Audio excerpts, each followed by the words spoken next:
Hey everyone, welcome to the Mainpod on episode 17. We are excited to have him back. So, we have a special guest, the myth, the legend, the one and only Mr. Javier Sanchez. Thank you. welcome. Of course, we have Julian on the tech here switching the boards. Thank you, Julian, for all your support. For those of you watching live, stay tuned. Also, go to our YouTube page. Don't forget to subscribe, link to the main pod. So let's go and get into this conversation. Mr. Sanchez, I'm excited to have you here today. All right. Thank you. It's been a minute. For those of you who don't know, I've known Sanchez, or I call him Sanchez by his last name, Javier, Mr. Javier Sanchez, for 19 years now, since I was 17, 18. Yeah, that's how long I've been in the industry. I just aged myself. But anywho, people out there want to hear your story. I always hear whenever I'm out and about, how do you know Javier? How do you know Javier? And I'm like, Mr. Sanchez, let me tell you. So we want to know first of all, tell us about yourself. Where did you come from? How did you start? When did you come to the country? Like, we want to know about you.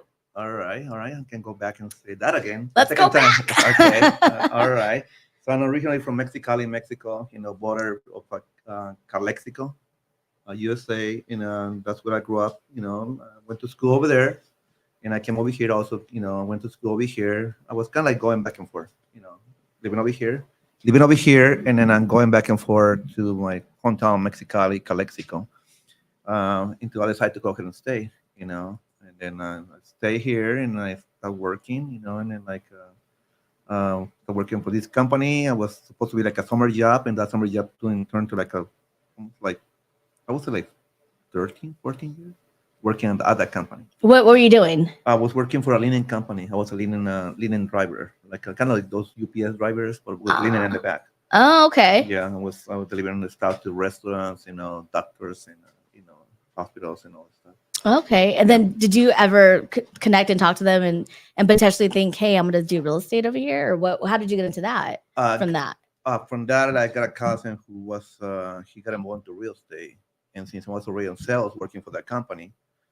He was saying, come over. I want to go and teach you how to do these things. And I'm kind of, nah, I don't want to do it, But little by little, he dragged me, and I like it, And then I was his assistant for I would say for 3 or 4 years. Okay. And then from there, I got my license, and that's what I got into real estate.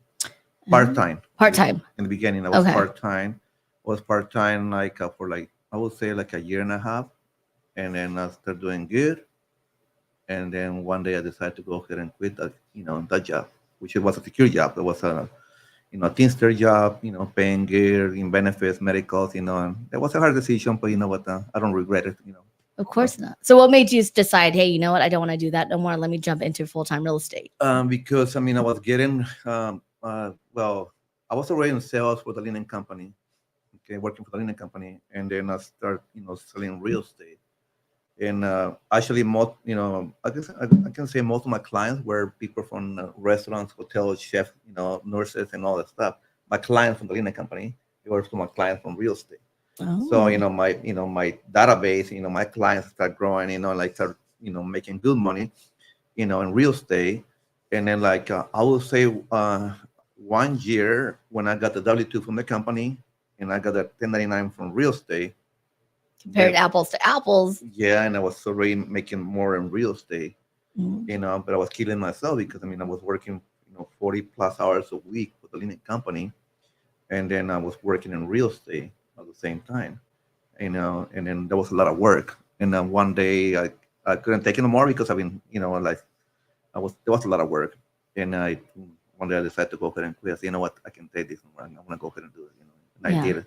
But I was already secure. I had money saved on the side, and then that was a big decision because with the company, I was making good money, good benefits, 4-week vacations a year, being a teamster, and all this stuff, and when it was hard, but but I did it, I don't regret it. No, and look at you, you're very successful at what you do now, So then you're like, okay, I went from a secure job. Now I'm going 1099, self-employed. I got to go pay Uncle Sam now. So I got to save up money. I got to pay for my own medical, my own, I don't get paid vacations no more. That's a big leap. How old were you when that whole transition happened? You know what? Like I was like really concentrated because I was kind of like nervous. Like I was kind of like a little bit afraid because leaving a secure job, security check, to start working for like just sales, straight sales, Right. like just getting commissions. That was kind of like a little scary in the beginning, but then I was just concentrated. You know what? I'm gonna go ahead and make it happen, no matter what. I'm gonna do good, and that's what I did the first year. Yeah, my sales started going up, and then I started making more money, and then like and then one day had a lot of work, and I had to hire my first assistant, and then like okay, now I'm not an assistant, somebody that depend on me, and then from there, and somebody called me, one of my friends called me, said, you know what, you're doing good, with real estate. I want to be part of your team, and so that was my first, realtor. I was one of my team members, and then from there I went to like that year I went to like 4 or 5, team members plus my assistant, and my team started growing. Dang. And then from there, like, then we had no name. So then I decided to go, yes, with the Sanchez group. The Sanchez group. Actually, my assistant, like, when she was answering the phone, she said, oh, yeah, the Sanchez group. And what, that sounds really good. So, yeah, so we just started advertising the Sanchez group, for the longest time, and that's where it stayed. People know the Sanchez group, like the same way you guys know you like Main Street. Yeah. Just by the name. Even though that we're not like independent brokerage, we install Remax, the Sanchez group is like a big group out there. Yeah, it's all independent group. Yeah, everyone knows you. That again, when I'm out and about, they're like, "How do you know Sanchez?" I'm like, "Wouldn't you like to know?" So, was it hard for you in the beginning to start delegating over to get an assistant? Because I know I hear this in the industry a lot. Like, it's hard for those who, we like to have control of our business, right? But you can't grow until you start delegating, and then you have to grow in other avenues. Was that hard for you in the beginning to do? Like, damn. Even like for a transaction, let's just say for a transaction coordinator, it took me a minute before I can work on my file, like how did you, at what point did you decide, okay, I need an assistant? Because there was a lot of files, there was a lot of files, and it was, either like going to go ahead and show properties or do open houses and deal with my clients to sign disclosures. And then we were closing the files, and the front desk was calling me, hey, what's your file? We got your check ready. And the file wasn't even half done, Since you were closing files, or you were closing deals before your files were done? Yeah, exactly. So it's kind of like it was kind of like messy, Yeah. And I don't like to be like that. So right. So one day, I'm gonna have to hire somebody. So I hired somebody, I trained my way, but even it was hard. You're right. It was hard to go ahead and let go because it was like this, and that was hard in the beginning. I was at the first year, but after that, she was doing good, and then I got more team members. We got more files. So, like there were more files to work. But, like it was hard in the beginning, but, it worked okay. Yeah. And slowly you were going to the Sanchez group you are now. Yeah, exactly. But that was a little group, back then. But at one point we were like, I think we were like 13 agents, 14 agents. Oh, wow. 14 agents and 2 assistants. Oh, wow. That's what I had, 2 assistants. 2 assistants. Look at you, ball it. I'm kidding. Well, it's hard work. No, yeah, it was a lot of work. There was you remember Jackie? Yes, I remember Jackie. She was my office manager, like office coordinator, like everything. She was doing everything. And then we got Cindy. She was doing all the advertising, letters, getting like flyers, everything. She was doing everything for us, like in the back end, like, I didn't have to worry about that. I was going on the system and say, you know what, I need you to go ahead and send so many letters to all these foreclosures. She was doing that. She was trying to get short sales. Yeah. We were really busy, and she was doing all this stuff. Were you doing a lot of short sales at that time? There was a short sales. There was a lot of things that she was sending letters, like no occupied, like people that had rentals and stuff. Mm-hmm. So she was telling me we used to have meetings every morning, and I said, okay, what do you want to do, Javier, this week? They were like non occupied, like units. Yeah. She was sending letters, like massive letters. We're sending like, I would say like between like I would say with 3,500 letters to 5,000 letters a week. Oh wow. At one point, that's what we were doing. Are you still doing? Is mailers still a big part of your business today? You know what? I changed a little bit. Like I did it for the longest time. I was sending a lot of letters, but then it's like everything. People were throwing those letters away. Right. And then I went online. I went what it's called paper clips. Paper clips. Yeah. Google clips. Google Ads. Yeah. But then during COVID, because people were spending more time at home, I went back to letters. That's what I did. Because if you got nothing to do, you're sitting at home, you have to be there. You're gonna open up that bell. Exactly. and that's what I was doing. I went back to letters, and I got pretty good results during COVID. Okay. With those letters, I went back to letters for a little bit. I still do letters, but not like that many. Like before, I do like when we just get a listing. I had a listing, and we send letters around there. Instead of walking around, Right. we Instead can of door go. knocking, Instead of door I knocking, still door knock people, so don't judge. yeah, I mean, I still do it. Actually, I like it. Believe it or not, I love it. I Look at go my out there. stepson. I go out there and like door knock. I mean, I like it. Well, yeah, you're outdoorsy, man. You're definitely that type of person. So so give us a little clue into what's your main system and tools? Like, what's your CRM look like as far as like what do you utilize the most in order to get your business to attract clients? Okay. If you want, you can hold that. You can just bring it off the table. Kick back. Okay. Let me get closer. Let over him here. get comfortable, guys. All right. What's over here like? No, Javier, you want to lean back a just little hold bit it. if you didn't Okay. know. So Hold it in your hand. you guys All right, participate, that's ask fine. us questions. That's fine. Kick back. Okay. That's fine. What was the question?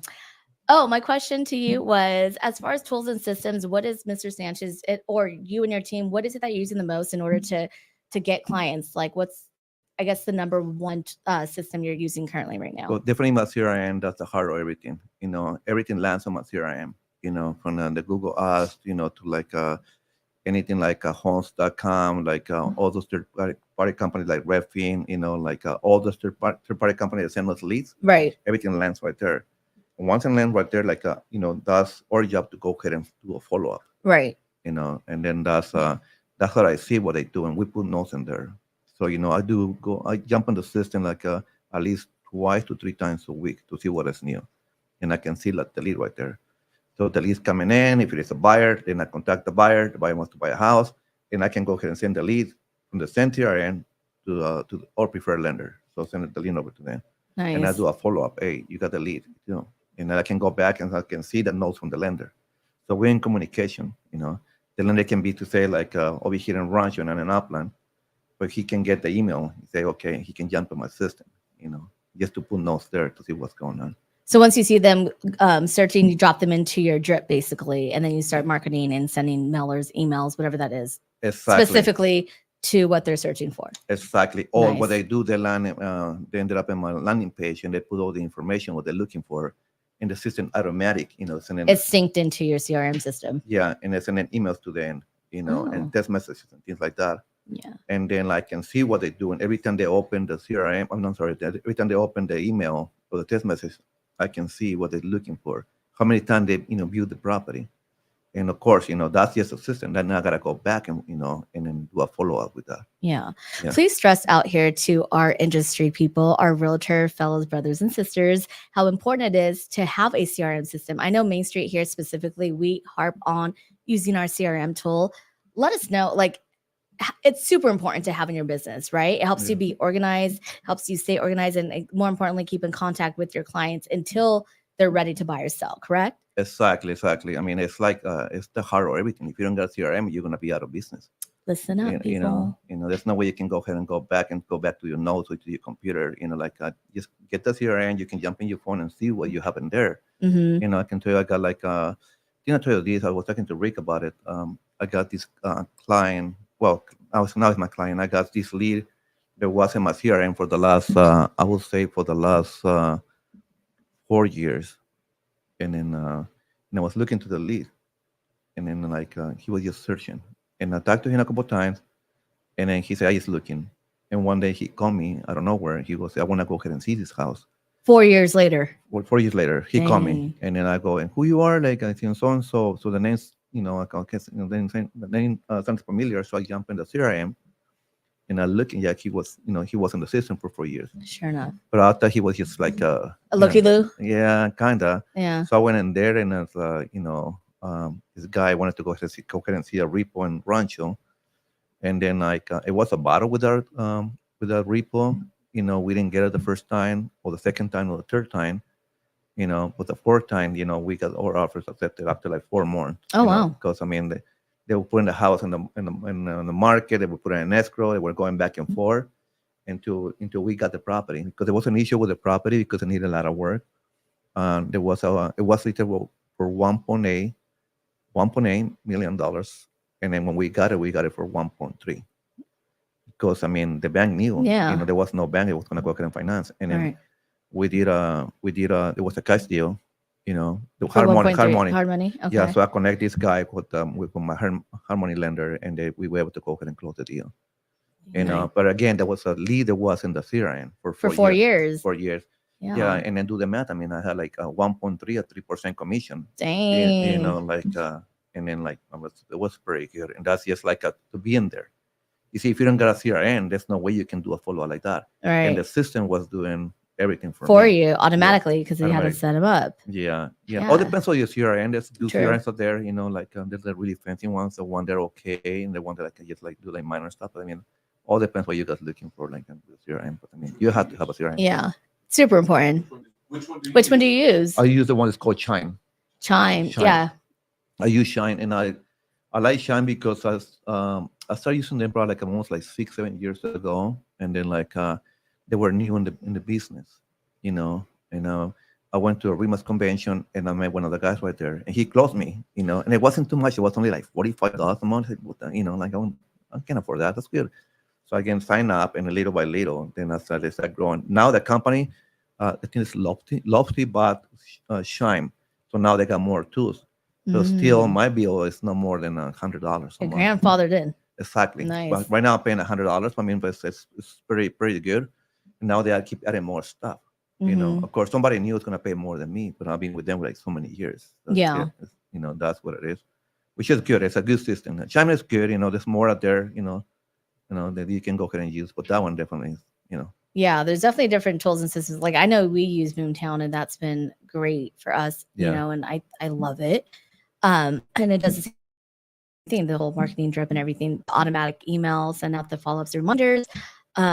We use like other tools like Bomb and videos. Are you a video guy? Do you send video texts and stuff like that? Yes or no? Yes or no? Like, I do like through Chime. I do sometimes. I send some stuff like Merry Christmas or this Javier Sanchez. You know, like if you got anything, like just let me know, and I just like send like a massive text message with the video. I think you need to be more on camera. Yeah, I think you need to put yourself out there. I am Sanchez with the Sanchez Group. Protect this property. Yeah, I can go ahead and do that. I think you need to. Yeah, I think I have to do that. Like, but yeah, kind of like on, like I like videos too. But, yeah, get yourself out there, Sanchez. Yeah, I know we got video. We got pretty good videos. We have like believe it or not, we got people in payroll and REMAX just doing just videos only. So if I want a video, I just walk into the office and this is what I want. So do we. Okay. Okay. Yeah. We love you, REMAX. I know. The main street is the heart. No, that's awesome though. Yeah, no. See all your videos and promotion stuff. I know you and your team are very much out there. Like I said, whenever I'm out and about, and anytime I see any of your listings, I love to see how active and how hands-on you are as an agent and as a team lead too. I know some team leads out there who are like, okay, I have agents under me, so I'm just going to delegate my open houses. I'm going to delegate this, but you're not that person. And I love that about you because I do see you at open houses all the time. And I do like hosting your own consistently. Share about that one story you had once told me, I think when we were all out and about, or you probably mentioned to Rick and I, when, you know, how important it is to show up at your open house and to, you know, service your client at an open house. You know, I don't know if you recall what I'm talking about. Yeah, but there's been a few occasions, but I remember the last time that I was telling you guys, like this happened. This is how dedicated this guy is. This past Thanksgiving, you know, I was in Calexico with the family and everything, and I, you know, like, and we launched the house the Thursday, Thanksgiving Day. We launched it in the system. So then I told my agents, you know, like you guys have to go ahead and do an open house for me. You know, new listing. It's gonna sell quick. Yeah. So the one that did it on Saturday did it fine, but the one on Sunday, the agent called me. He said, "I'm not gonna make it." Last minute. So I called the guy from Saturday, and he was like, "You know, I already got plans," and everyone was busy. It was Thanksgiving weekend. Yeah, and then like by launch the property to the buyers on Chime because you can, you know, pretty much like blast it to buyers. I got a lot of people calling too, you know, and wanted to know the information about the house. But anyways, like what happens, kind of like I didn't like it. I was mad, you know, because I was planning to go and come back like late Sunday, but then early Sunday. Then that's what I did. But I go back over here. I was mad, you know. From Mexicali. From Calexico. Or Calexico. Back over here Saturday, and got home, and then I went to the office, print flyers, okay, this is what I had to do. Wake up the next morning, I throw everything in my truck, for the open house. I got to the open house. It was so windy and dusty. This is like South Fontana. So I The remember I opened the door was like It slamming back and slammed. forth. But then, you know what, even with the wind, there was probably like a 14, 15 families going, in and out of the house. And what happened was kind of there was this couple that was walking around the house and they stayed there for the longest time. And then they approached me, we want to go ahead and buy the house. Okay, so you guys got any kind of pre-approval? So no, we all cash buyers. Wow. And I go, damn, okay, all cash buyers, okay. And it's Love cash. and they were telling me you know what, we really want this house. Can you make it happen? And I go, you know what, where do you guys live? And they say, we live in Rancho. They say, and I say, well, my office in Upland. If you guys can go get meet me up to the open house, around 6:30, 7 o'clock, in Upland, then you bring me your bank statements to show me you have the money, and then we can go ahead and make it happen. And then and yeah, they did. There was a Sunday night. I finished the open house, and then I drove to the office, and I was thinking to myself, I just work no matter what. Right. That's what it is. And then I put down the contract and everything, and I say, this is I got offers on the table. Even though you want to go ahead and offer this much, we still got offers on the table. And they say, we want the property. We want to go ahead and somewhere what it is. Asking. Yeah, exactly. Cash offer. Dang. And then we closed. I think we closed on 6 days, 6 days. After that, it was good. That is cool. So we closed the transaction and everything. And the day that I closed the transaction, there was my agent. She walked into my office. I want to say her name. So I was, and I say, hey, what's up, girl? What's up? What's up, Javier? And I was going, oh man, it's hot. What do you mean it's hot? Yeah, it's hot. Look. And I go look at this. I said, what's that? It's a hot payday. Remember the day you say, she was telling me she was sick. The day you say you were sick. Yeah, because I did the open house and I picked a cash buyer for the house. And look at the commission check. And she don't like it, but that's what it is. It's like, in sales, you have to take a chance no matter what. Yeah, you got to show up. If you don't, No. Yeah. take a chance. That's what. I love that dedicated. Not, but you set the example. Like to me, I look at you as a mentor.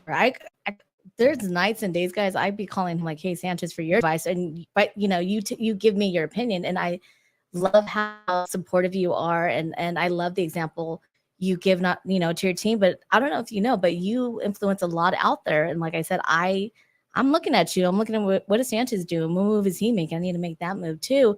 And you sharing that story with me, just like, damn, what a perfect example of leadership.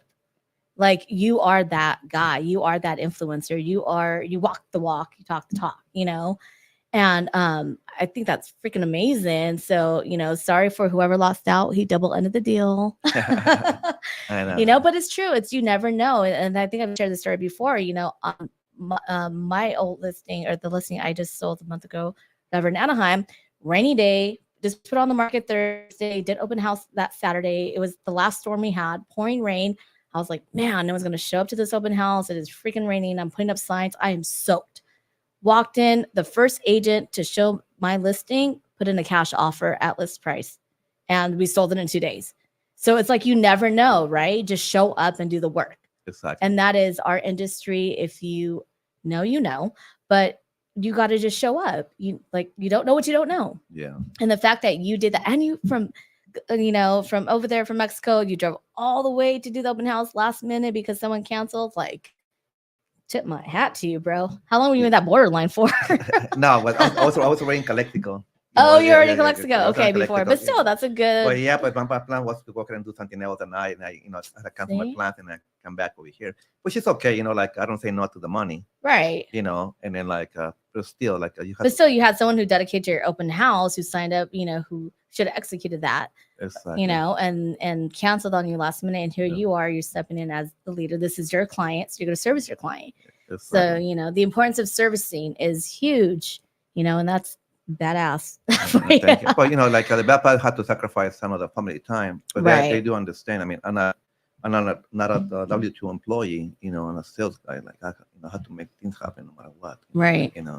and they do understand. Yeah. What is that saying? You're only as good as your last deal, you know? Yeah, exactly. So it's, you know, and you show that as far as like the heart and the time that, you know, the sweat and blood and tears you put into this effort. You really do.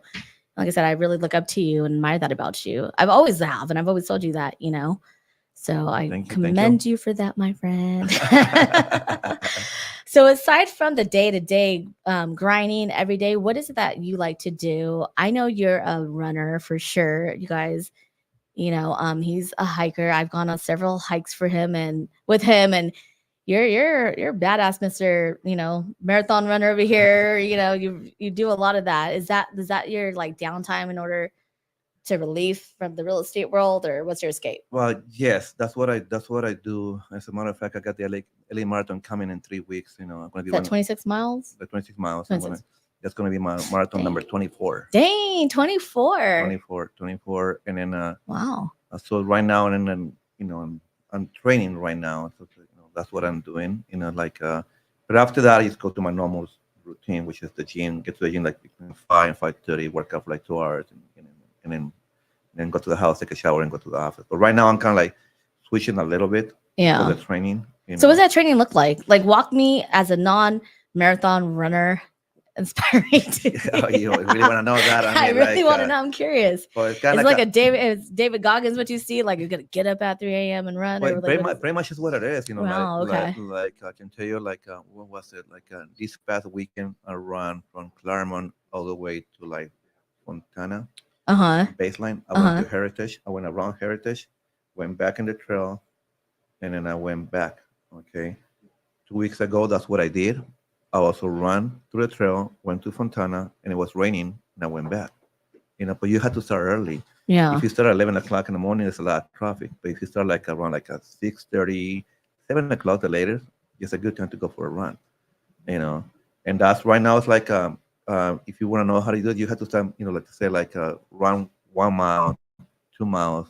You know, and start increasing your mileage. Like this coming weekend, I had to do 18 miles. That's my goal. Wow. You know, that's what I'm. You know, that's what I had to go ahead and do. 18 to 20.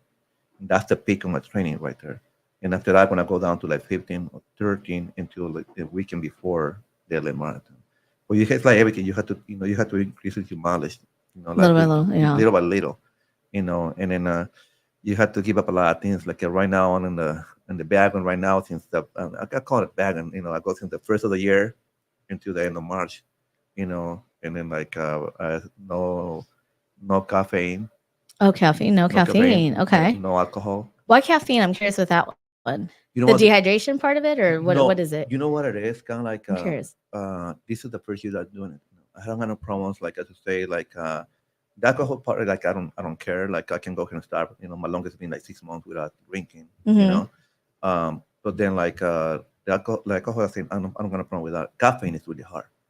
You know, and I if you literally just and, had coffee. and if you do reading what the caffeine does to you, you know, because you can have like one or two or three a day, or if you go to Starbucks in the morning, you get the big Starbucks cup, you know, with like 2 shots of espresso, you know, and that stuff is gonna get you in the long, you know, long run. Like kind of like no matter what, you can, Dang. you know, your sleep goes away. You know, yeah, you feel good on them during the day, but when you get home, you know, your body kind of like, hey, one more, you know, and you're trying to go to sleep and you can't. Mm. You know, there's a lot of things that Is happen that with what it is?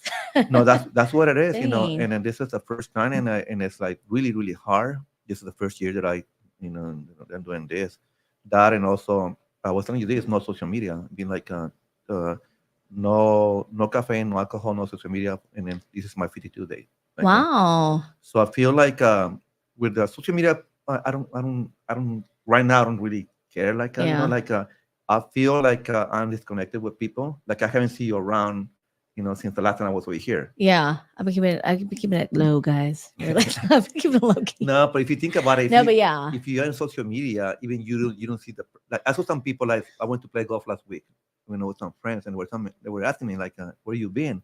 We haven't seen you for a while." And I go, "Well," and I go, "The thing is like, yeah, you haven't seen me around, but now, you know, but I used to post. That's what you're saying that." Isn't that crazy how we associate that with seeing you around now instead of like, hey, running into you or giving you a call, like, hey, buddy, where are you? We associate, I don't see you posting with, Yeah. I don't see you around. Yeah. Isn't that crazy to It's- think of? Exactly. Now you're making me like want to go on a little drive spell. I'm gonna keep everyone guessing. But you know, That's I got a crazy. few people that call me just Uh-huh. check me. You know, they Uh-huh. call like welfare call. Like, no, I got No, people. it's true. They've got a few people that call me to say, hey, dude, are you okay? Like, I haven't seen you around. And like, yeah, you haven't seen me around Instagram, And Instagram, yeah, yeah. and IG and social media. But I mean, like, but yeah, I'm fine. Thank you for like, like calling and like kind of like, well, going away. I'm gonna go back, but right now, like, I don't. To me, it's like I don't want no distractions right now. Right. The first quarter of the year, and I do need just to go first. First of all, because the LA Marathon. Second, because my business. Like it's a different year, and I do it every year. I do the same thing. You're setting the pace. Yeah, and then I just concentrate at work. I don't want no distractions. And then that's the main thing that I just focus right now. That's cool. I really Yeah. like that. You know what? I'm gonna shut off my social media and I'm gonna see what real friends I really have. I'm Who's pretty, gonna check up on me? no, I'm pretty sure people are gonna go ahead and contact you. What kind Like, like, I'm gonna test you guys. yeah. Because sometimes you have to do. I mean, if you go back like the old school, like there was no There social, wasn't. social media. Right now, living some peace, kind of like I don't know what like That's true. because Yeah. you can be at home and you can somebody post it. Oh, I'm right here in Newport Beach, but by beach right here, like having a good time. And you were at home and say, you know what, I want to go to the beach too. Like, Yeah, that's true. yeah, I got Distraction. distractions. That's what it's called. Yeah. You see, like for me, like my distraction in the morning is the first thing I do, which I'm working better on because I've been reading a lot and going down these rabbit holes. The first thing I'm doing now or have started the last 2 weeks is not looking at my phone because the first thing I used to do is turn on my phone and go straight to my emails. Like if I don't clear my emails before I get into the office, it's like a little thing for me. It's I don't know, and it was a bad habit. So now before that, I make sure not to even look at my phone. Like, and I put my phone now in the bathroom so I can get up and turn it off versus next to me. And I'm trying to do the grounding. So open my window, open my curtains, go outside, try to feel the grass, put my feet, on the grass. I mean, not these rainy days because it's kind of muddy, but You should do that. just to get out and get that natural light versus like the phone light or a TV light. I don't really watch TV. I'm horrible at that. You should see my Netflix account. It's like all unfinished series and stuff. So bad, guys. But I'm trying to do that versus like the social media thing, like you mentioned. It's crazy how we get so lost into this rabbit hole of social media. People associate, like I mentioned again, associating you not. Are you okay? Because you're not posting. Like, no, guys, I'm good. I'm healthy. I'm alive, and I'm just focusing on my business and on myself and on my health. Like that. That's a lot of nowadays. That takes a lot to do. Yeah, Like exactly. especially in our industry, I would say too, because it's like you're not marketing yourself, you're finding other avenues and other ways, Personal account, and you're and I got my business account. I don't manage my business account. oh, okay, got it. My assistant is the one that manages. Like today we were talking early. Like she's gonna go ahead and do some posts for new listings, open houses, and things like that. Or escrow that we close. He's gonna go. He launched those. I mean, he manages the account. I don't touch it.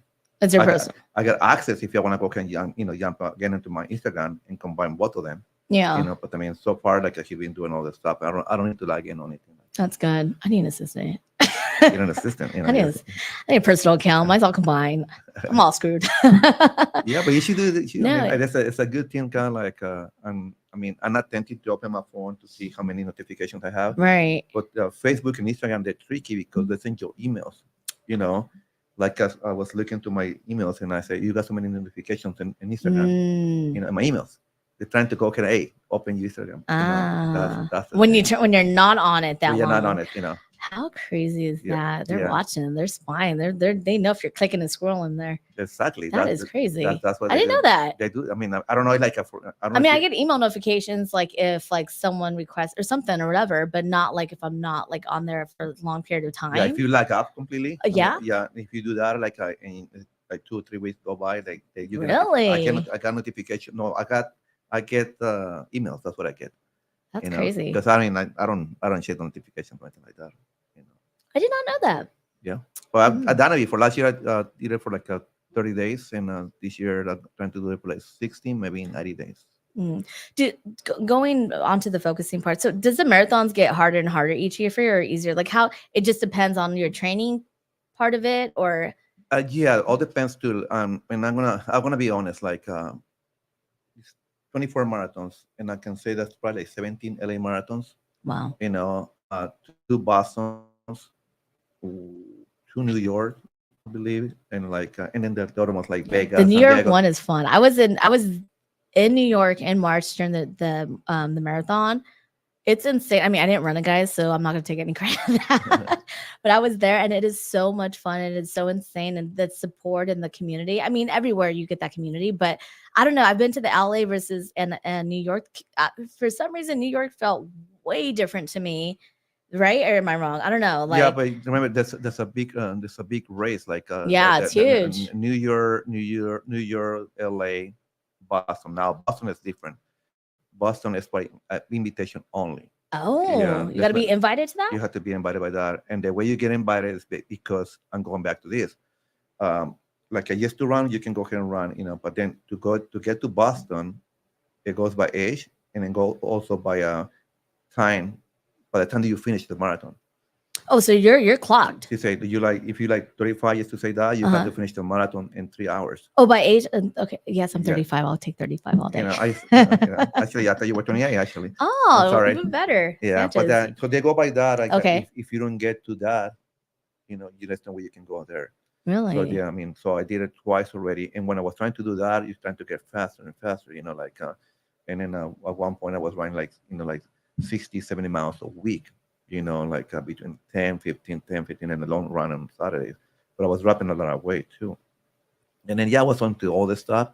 So since COVID, everything changed because everything was closed. Mm-hmm. And then the only place that was open, there was a private personal trainer.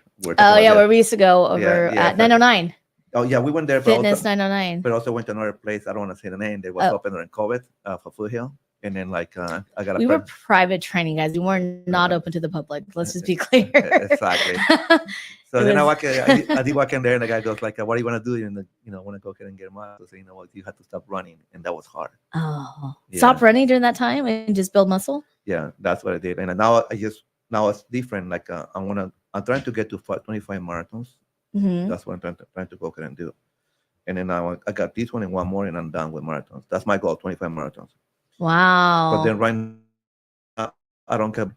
If you would have asked me to say like 7 years ago or 8 years ago, I say, you know what? Yeah, my PR was like the personal record was like 3 hours 14 minutes. So I was trying to go ahead and beat that to like 3:10 or 3:08. Trying to get there. Right. And that was kind of, in order for you to do that, you have to train hard and do like Sanchez called like a speed workout, go to the track, and I mean, Yeah. you're a runner, you know how to live. Yeah. You have to time yourself, You you know. do. So now I don't care if I finish to say 4 hours, 4.5 hours. As long as I finish, that's the thing. 25 and you're already there. That's crazy. Yeah. That's awesome. I'm not really used to that, but I don't want to go crazy. Yeah. And I can go ahead and finish. Yeah. And I know, and I mean, you should start coaching for those marathons because I know, you guys, I've gone hiking with him and another friend of ours, and Sanchez will make you run. He will be like, okay, here's a trail, but he'll see a shortcut, which is straight up the damn hill. Oh, we're taking that shortcut and we're not walking it, guys. We are hiking it. We are running that hill. So I know you're good at that. And you're a good motivator. I think you should be a coach, some type of Coach. running All right. coach. All right. You should. Let me think about that. I think you should, because you definitely push and make us run. Yeah, I remember that hiking. Yeah, it's fun. We should do it again. Was it Potato Mountain or Potato Mountain? Yeah, but we went to the shortcut. It was kind of, yeah. The was shortcut was wasn't- not around. It was straight up the it was a freaking climb. mountain. It was a That was a a very good climb. workout. It was a hell of a workout. I think there was 7 o'clock in the morning, and we were all like sweating. Yeah, it was like early in the yeah, morning. Yeah, Well, not that early, but I think the earliest hike I've gone with you was a 6 a.m., 5 a.m., yeah, something like that. The one I did with Catherine. yeah. I remember that one. Yeah, Yeah, we did the hills. we did the hills. Yeah, I remember. that one is called the Almond Trail. Almond Trail. There you go. Almond Trail. Great hiker, guys. We'll go 9, 10, 13 miles easily. Yeah, there's a lot of nice trails around here. That's the Ice House. The Devil's Backbone. That's another level right there. Mm-hmm. That's with My tour guide. Yeah. So let's transition back into real estate. I want to know, because you're a man of many hats too, many talents, many hats. I know you have rental properties and you also do flips, correct? Yes. So yes. what got you? I know that was a big transition, guys, from running into back into real estate, but we're bringing it back. What got you into the whole transition and to deciding to flip? Because I know when there was a big boom and then people kind of stopped, it slowed down. Are you still currently doing flips? Yeah, we still doing it. Actually, we just got 2 acquisitions this week, and then we closing Two 2. Yeah, we closing 2, acquisitions. Okay. and then we launching one Saturday. Awesome. Yeah, yeah. Out there. Exactly. Yeah. Okay. I mean, you just got to look at the deals, obviously. Exactly. Right now it's the hard part time find good deals out there. Yeah. There's a lot of competition. It's not like before. There's a lot of wholesalers out there. A lot of people calling. Mhm. Calling. And then there's more competition. Do you still bird dog properties, like go door knock the ones that are ugly and horrible? Actually, yeah, it's funny because the other day I was going to Montclair and I saw this property. So I knew the owner, like, beat out house, and then there was red tag, and I saw the red tag. Somebody red tag. This happened like Monday. So I turned around and come back, and then walk around the property. And then I went back to the office the next day, and I jumped in the system trying to search for the seller. Mm-hmm. That's what I do when the houses. I remember when there was for pre-foreclosure, Mm-hmm. the houses were empty. I was kind of do the same thing, track down people. But yeah, that's what I do. Like if I see something that I like, or there's a house that's messed up, they're like, you write it down. Yeah, write down, and I start kind of investigating who's the Yeah. owner, what's the phone What's number, going on? yeah, Nice. who's associated with the guy, Yeah. that, does he got a son, daughter, or anything, a wife, or anything that I can associate, and I start calling until I find the right person. Yeah. Oh, you're a grinder, dude. You're out in the field walking and doing it. That's good. Yeah, you have to. Yeah, there's money out there. Just go driving for dollars. I mean, you down. There you go, driving for dollars.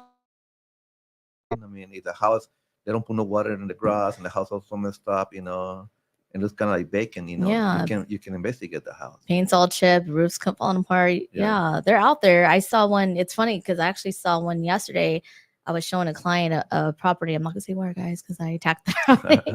But I did the same thing. I literally wrote it down, and then this morning on my way to the office, I stopped and dropped off a letter. Then I'm gonna go knock it again after.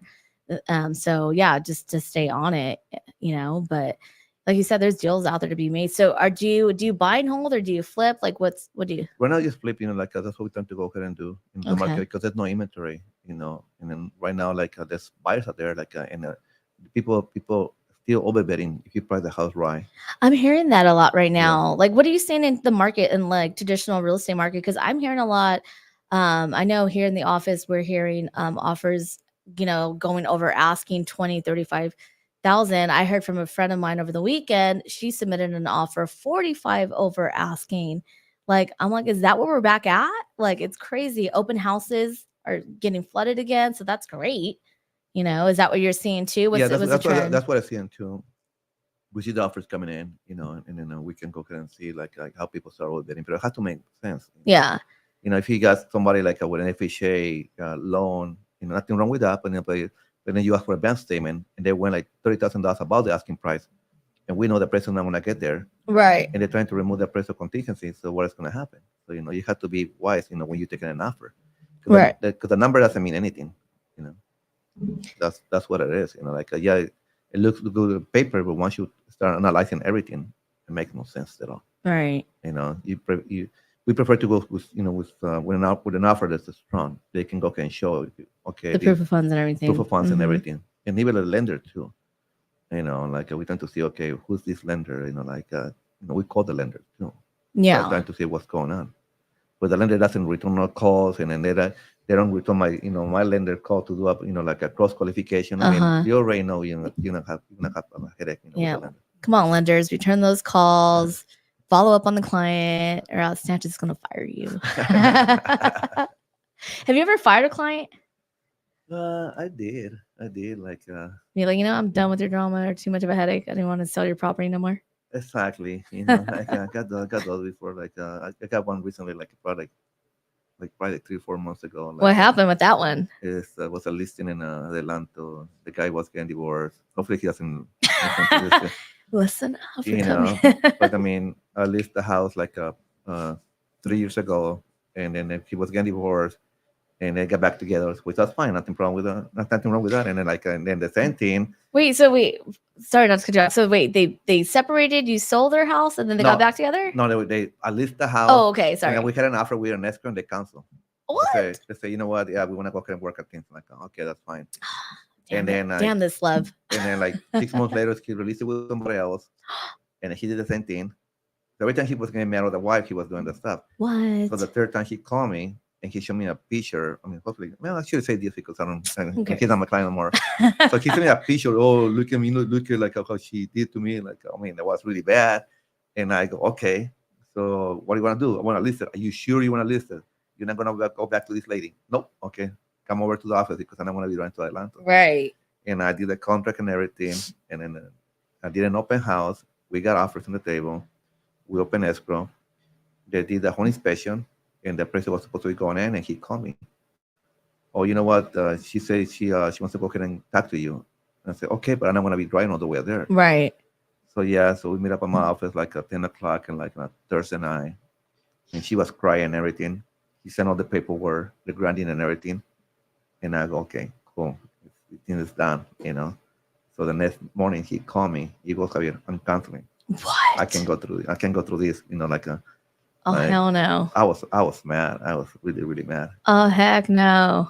So it's you know, I say a few things, you know, like Yeah. and like Wasting my time. yeah, and then he called me the next morning. He goes, "Oh yeah, we're gonna go ahead and do it." I said, "You know what? No, dude, because you get somebody else. Because I mean, you playing games. Yeah. You know, like you need to go ahead and see a doctor. You had to go to therapy and work out your issues. You know, Yeah. you know, or both of you need to go talk to this therapist. And then I mean, they got mad at me.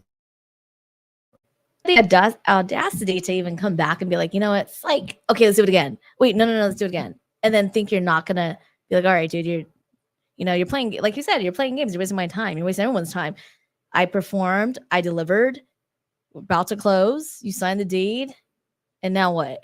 Exactly, Like, and that's too and it was and kind of like it was just wasting, it was wasting my time. That's Wasting what it was. time. Yeah. And then and I knew that because I mean they were getting mad and they were getting back together and things like that. And when she saw him signing the paperwork in front of me, she got all crazy right there on the table. She did. She did.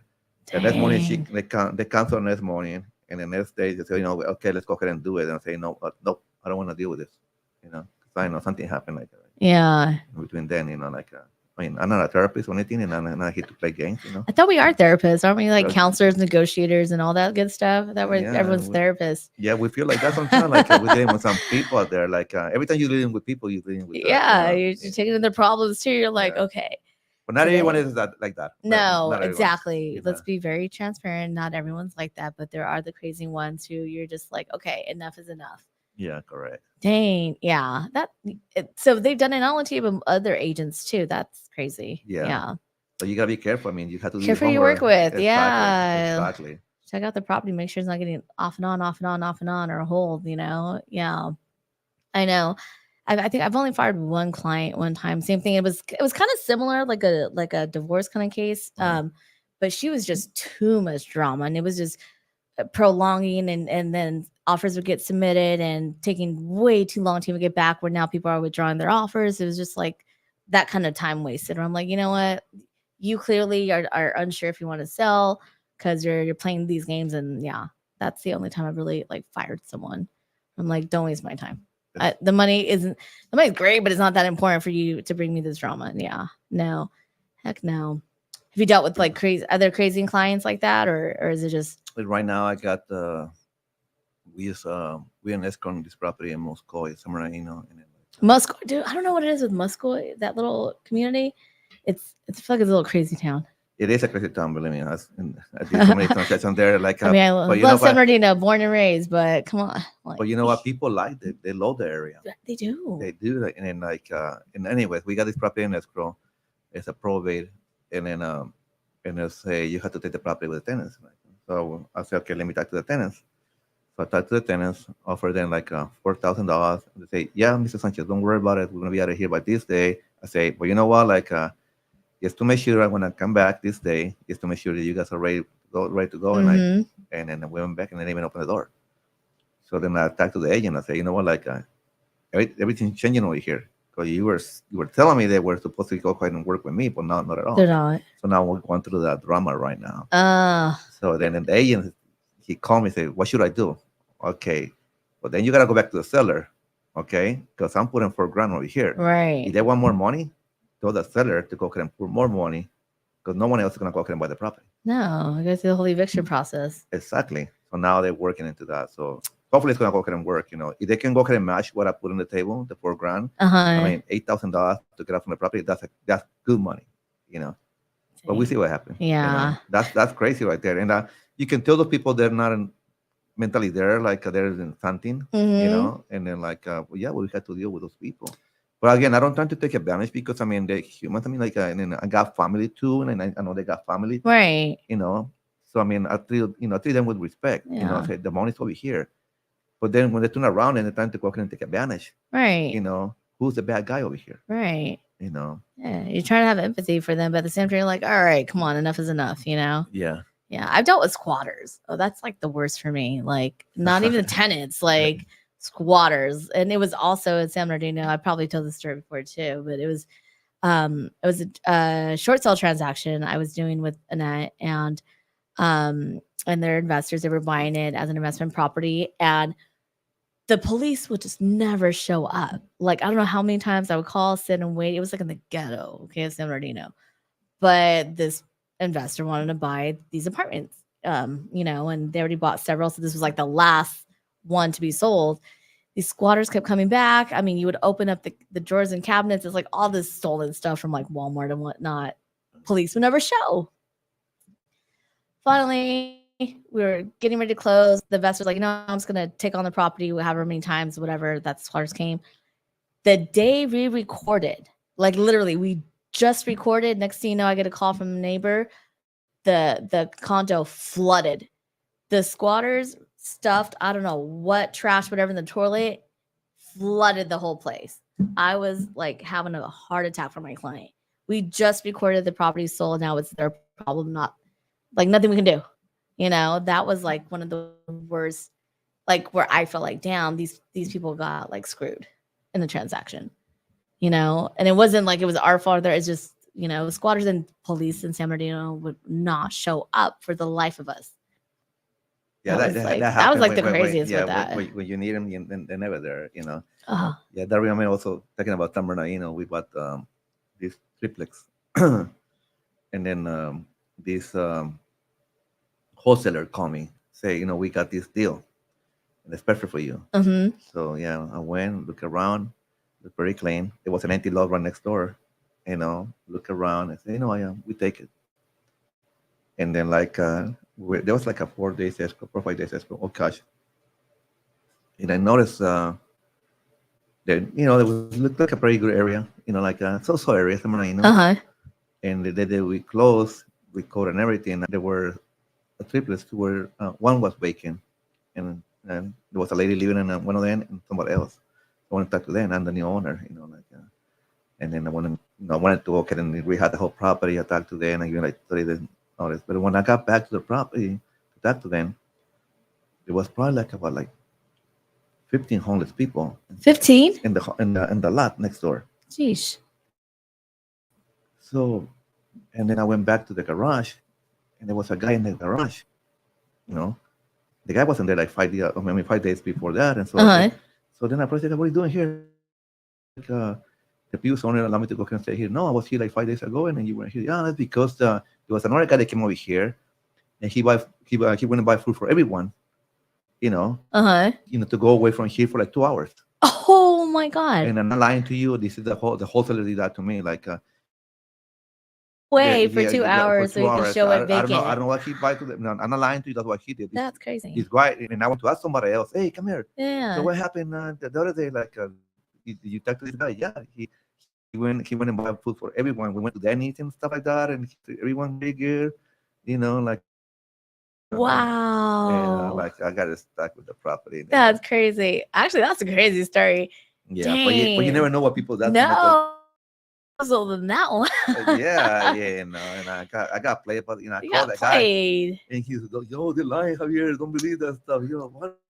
The homeless have the same story. This guy fed us at Denny's to go wait for 2 hours so he can go sell this property to you. Actually, Loki, that's kind of smart, but damn, you got played. I know. Wow. You just watch and learn. You had to. No, you got to. Yeah. Not to stop. I'm gonna ask the homeless around, like, hey, have you talked to anybody? So we go buy property. Hey, who have you talked to lately? Have you been offered food? Did they offer you any clothes? That's Yeah. crazy. Actually, that's a good one. I haven't heard that. I haven't heard that one. Let me pay the homeless off so I can go do my dirt. Exactly. Dang. I'm gonna utilize that one day. Instead of kids breaking in for my Oreos, I'm gonna say, here's the homeless. Go pay. I know you can do that. Dang, man. So now that you're this amazing realtor, because I think you are freaking just a badass, and you've been in the industry for so many years, you learn a lot. We never stop learning, as we all know in this industry. No transactions ever the same. You've been through your ups and downs in the business, and you've always managed to stay afloat and stay ahead of the game and continue to grow, grow, grow, grow. What would the Sanchez now tell the old Sanchez, if you can go back in time, of how to become successful Uh, in real estate? not to waste my time. Not to waste your time. Yeah, not to waste my time and to be wise with my time. Be wise. I like you know, that. and level, more like between, work and family. That's what it is. Because in the past I was wasting a lot. There's no way you can go and recuperate that, Yeah. and especially because, I used to be the kind of guy that somebody was calling a lead, hey, I want to go and see this property. And I used to jump in my car. And just go. You just go from anywhere. And then, I was making good money, but sometimes it was working or it wasn't working. Right. Sometimes it was just kind of like somebody to want to go and see a property. Just like that. Yeah. But, now I'm being smart. Like, you want to go and see a house, Semi-proof funds. Exactly. Mhm. You want to sell a house and I do my accounts. Are you actually owner the house? Yes, I am. Are you sure? Okay, let's go ahead and do it. You want to sell the property? Okay, this is my cash offer. This is my offer over here. Yeah. Like, in the past, I was going back. And just a runner, like you said. You were just Exactly. And I was wasting my time. Yeah. Trying to be more like, picky. Yeah, as you Yeah. should. Did you have a mentor or anyone you were coaching under at the time? Yes, I had quite a few mentors. Like this. I don't know if you know. I don't know if you know him or not. Harold Rice. Rice. Like. Don't know you know. They don't know. No. This guy before Victoria Gardens, before North Rancho Camonga, before I would say like North Fontana. Mm-hmm. He was the one selling all the land.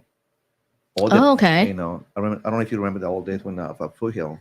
Where there was all land, yeah. There was nothing but vineyards. Yeah, I remember the vineyards. Yeah. So, yes. So he was the one connected to all those the owner from the land, and he brought to the developers. He was dealing with the developers. Wow. The ones that build Victoria Gardens, the one that build like North Rancho. Uh-huh. And I remember that guy like back in 2000 and I would say 2004, 5. The guy was closing transactions, for like, $6-7 million, and then they won the deal at 6%. Do the math. Uh-huh. And then like the guy was really open. I sat down with him a couple of times, and once in a while, talk to him too. Like he's well connected still. So you're just picking his brains. Yeah, exactly. You can talk to him about land, and he will tell you where the next development is going to go ahead and be. The big development like housing and like shopping centers in the area. Wow. And then like he was one of my mentors. Yeah. Especially when I was the market changing. No matter what, people still going to go ahead and buy property. It's true. Yeah. That's very, very true. Even in this market, you can see the rates, they're like high right now. People still buying property, And it's made a shift. Wouldn't you say like in the last couple of weeks, definitely you've seen from everyone being scared of the rates now, like you said, it's a hot market. It is a hot market. It's a very hot market. Yeah. So you're looking to buy or sell, contact one of us. Exactly. Yeah, so he sounded like he was ahead of his game as a developer, and like you said, he knew who the owners of the land were. He was calling them, hitting them up, and contacting these developers. Exactly, because he was well connected. He's still well connected. He's still like he still knows a lot of people. Nice. Their own land, like developers, and like they can say, what, oh yeah, they got so many acres over here up, like the 15 freeway, and I would say like a Sierra. Like he's already contacting those people. Oh, dang. But some of those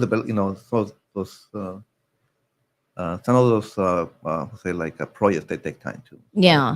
Yeah. It could take a year, 2 months, however long it takes. But I always stress how important it is to have a mentor, some type of coaching in our industry or any field, really.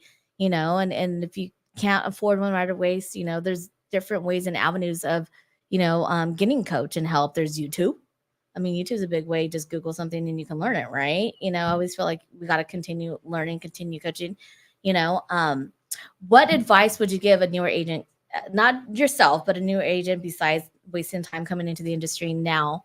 But to get a mentor, and then you have to get a mentor that who's doing better than you, almost the same like you, and that's the main thing. Yeah. That way you can go ahead and learn, what's going to happen, or what's pick their brains. That's what I say. Pick the brain, pick everyone's brain. Yeah. Yeah. Yeah. Because I mean, even at this point of my career, I still call my friends, we should broker owners, and then like being in business for so long, and then we talk about the market, flips, how the agents doing and things like that. Yeah, you basically have to learn, like you said. I call you, vice versa. You give me advice.